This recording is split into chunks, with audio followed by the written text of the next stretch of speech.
Hey, what's going on, guys? It's Anson here. Today we're going to be starting a brand new series called Angular with Anson. We're going to go ahead and be learning Angular. We're going to be building a simple application with Angular.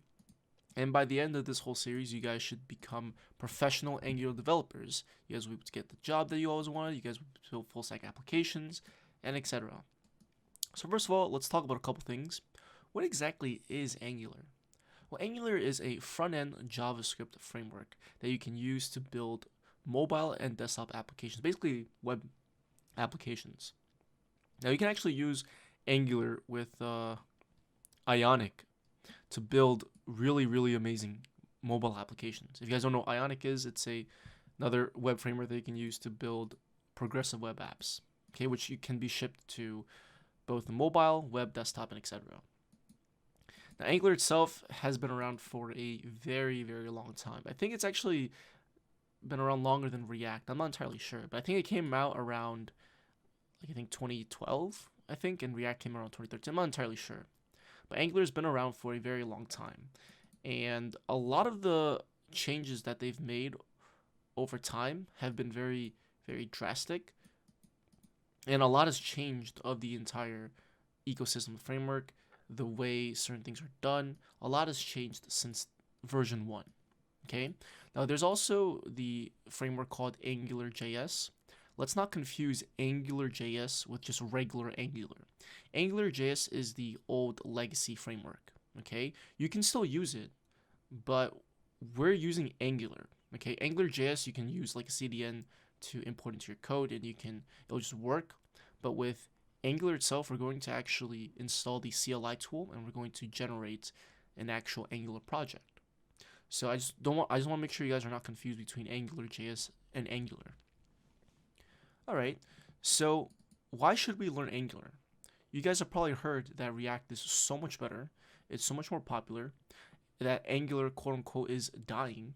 So what gives? Why are we learning Angular? Why is it worth it? Is it worth the time?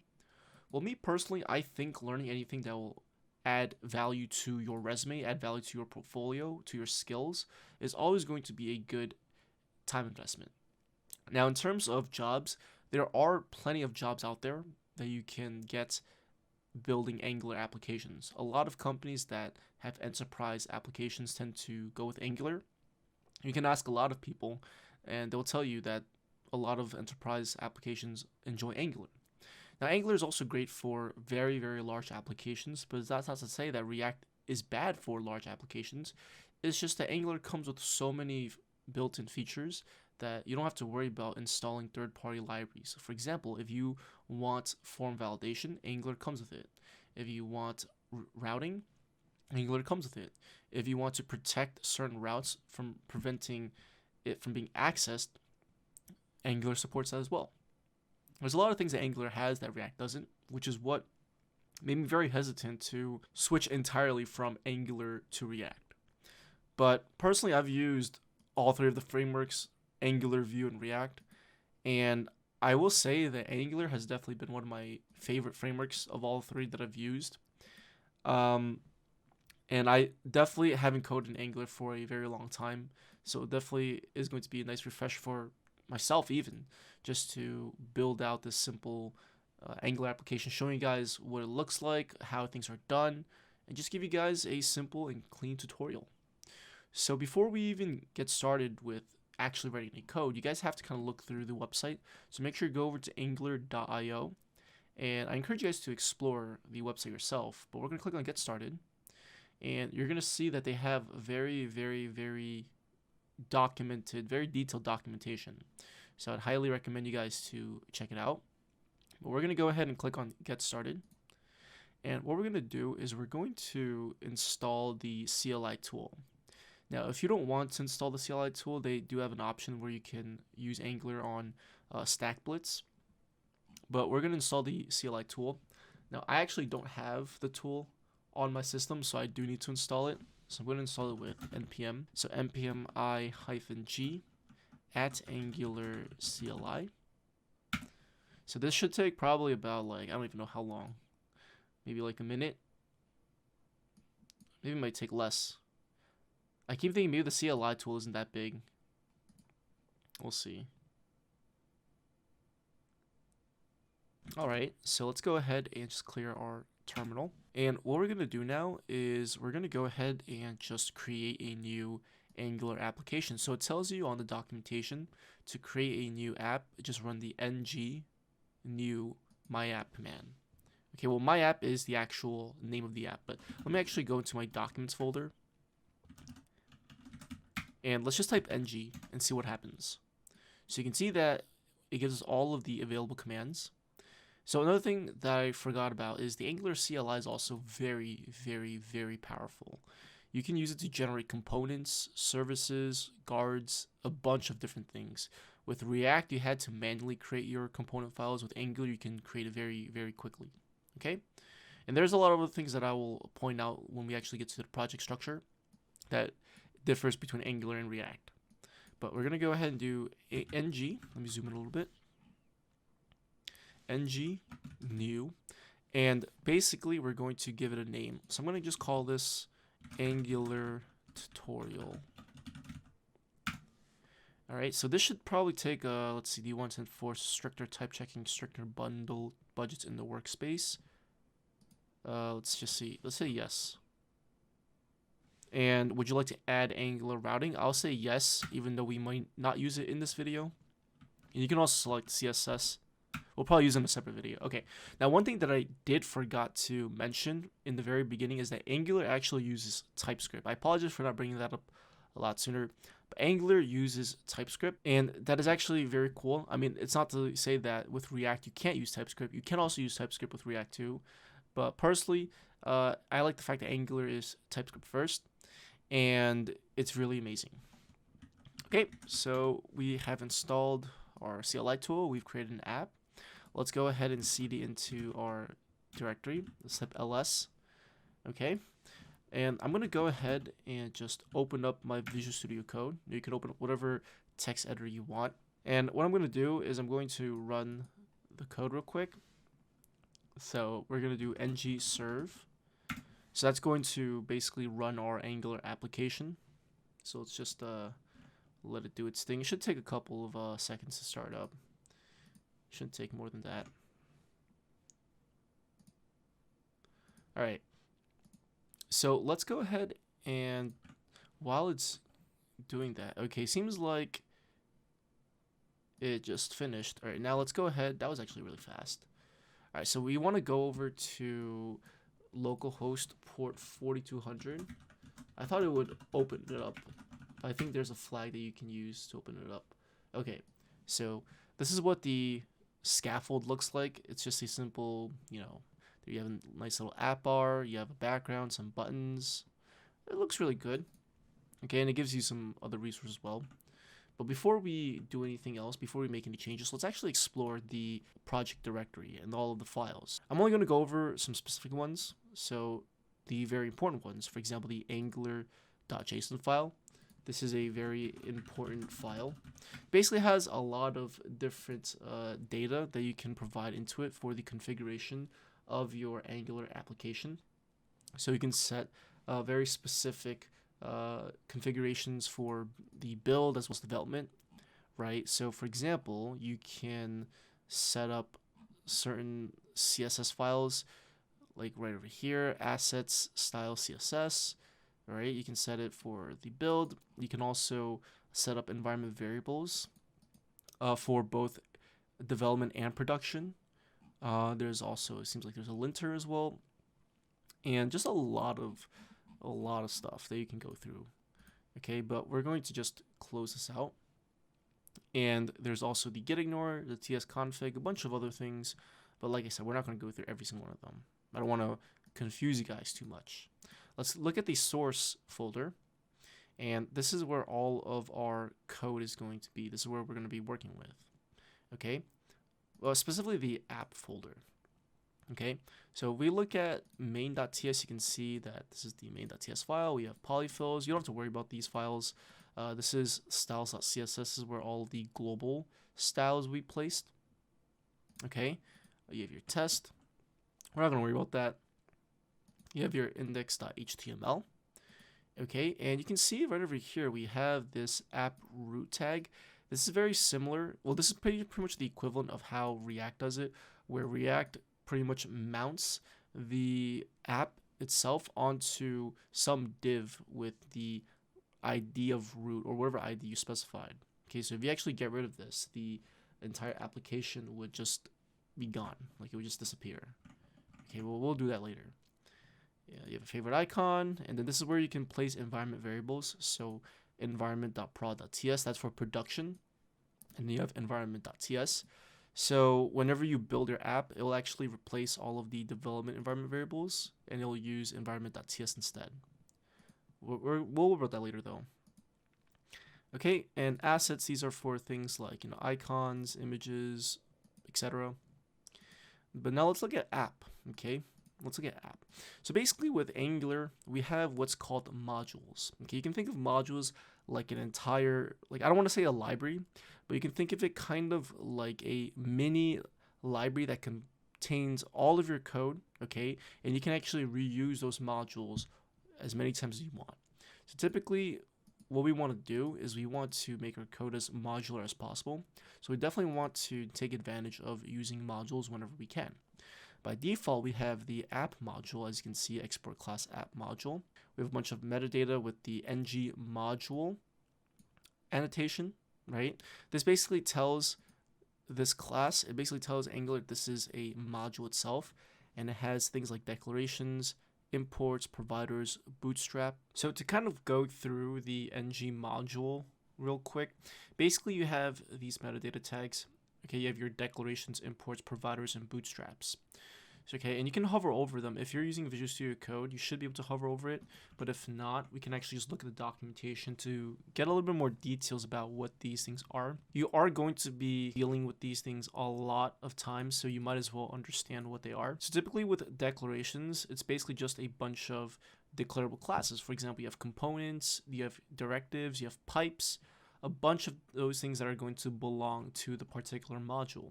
In our case, we have currently one module, app.module.ts, and we have app components. Okay, if we were to create another component, you would see that it would be added to this declaration. You then have providers, which this is for anything that you need to be able to inject into your components. So when we get to using services, for example, we're going to be using the dependency injection concept a lot. Basically, the whole point of it is to only depend on one instance of a particular class, and you can reuse it over and over again instead of creating multiple different instances in every single file. So anything that has to do with dependency injection, you'd want to put that as a provider. Okay, then you also have imports and exports. Okay, so imports would basically be things that you want to make sure you are importing into your ng module.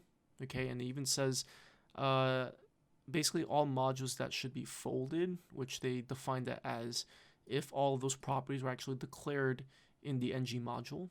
And then you have exports or anything that you would need to export it out. So if you're rewriting or if you're writing modular, modules, then you'd want to make sure that certain modules have certain exports. Then you have bootstrap, okay, which is just components that can be automatically bootstrapped. And you have entry components, so these are dynamically loaded into the view. So they typically don't exist when you actually load the page, but they can be loaded dynamically. Okay, so hopefully all this made sense. I'll leave a link in the description to this page. So let's look at app.component.ts. You have your component tag, okay, the annotation, and this pretty much denotes this entire class as the component. So you're going to be working with components a lot. But you can see right over here, we have a simple app component. We have the spec.ts file. This is for tests, which we're not going to worry about that. That's out of the scope of the tutorial. And then you have your HTML. So this is where your view logic, all of your design, the HTML, all of these things are going to go here.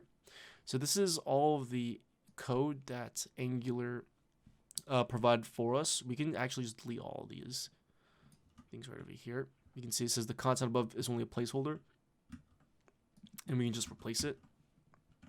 So now if we look at the page, you can see that everything is gone. We have the component.css, and then we have the routing module. So this is used for routing between components. Now you'll notice that I actually deleted everything except for the router outlet.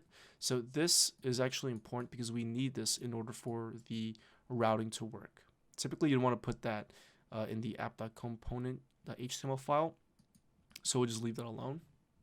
Okay, but yeah, that's pretty much most of the file structure. Okay, so you're going to be working with this file structure a lot of times. You're going to be seeing a lot of these annotations, the ng module. You're going to be seeing the at component. You're going to be seeing a lot of these things. Okay, so it's very important that you understand how they work. So let's look at app.component.ts, and you can see right over here that in this at component annotation, or I think, yeah, it's called decorator actually, or annotation, you can see that we can pass in metadata. So we can specify the selector. So you can see that the selector for this app-root, and that is what is going to be used to actually render the app itself. So you can see that we have app-root over here. If I were to change that annotation, everything would not work. We have to replace it. So for example, let me actually just make a quick change just so you guys can see what's going on. So h1 hello world. Okay, let's look at the change. And you can see hello world now. I'm going to go ahead and get rid of app root, and I'll just call it app. Let's save. And you can see that it just disappears. But if we go over to index.html and then we change it to app, you can see that it's back. So that's pretty cool. We can even look at the dev console or the dev tools, and we can see the app is right over here. Now let's change it back to app root. And you can see that it's just empty, right? That's because we changed it back. Change it back, and there you go. So that's pretty cool. All right, so we can also do a bunch of other things as well, such as string interpolation or interpolation. So you can see right over here we have app components, and we have the field title. So what we can do is we can actually do things like this. So what I'll do is, I think I may have deleted something, but that's fine. Let's go over here, and I'll just do title. I'll annotate type, and I'll just call this my first Angular app. And let's save, and let's go ahead and interpolate the value. So this component corresponds with this app.component.html file, and you can see it says right over here template URL app.component.html, and then all of the styles go to the CSS. Okay, this is an array of CSS files you can pass in. So if I want to actually render this field title, right, we can interpolate it by using double curly braces, and then the name of the variable. So name of the variable was title, and then close it like that. So in Angular, you'd use 2 curly braces. In React, you'd use 1 curly brace.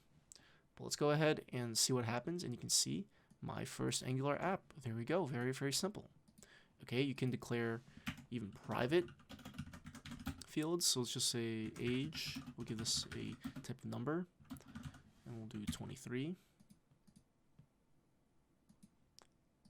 And let's just do 30. Right, and now let's just render that. So age. And there you go, 30. Perfect. So there's definitely a lot of things that we can do. Let's go ahead and just style something real quick. So let's style the H1. Let's give it a font size of 64 pixels. Okay. And you can change whatever style you want, just pretty much like normal CSS. So there's a lot of things that we can definitely do with Angular. There's a lot of things that we are going to explore. This is just pretty much just an overview of how things work.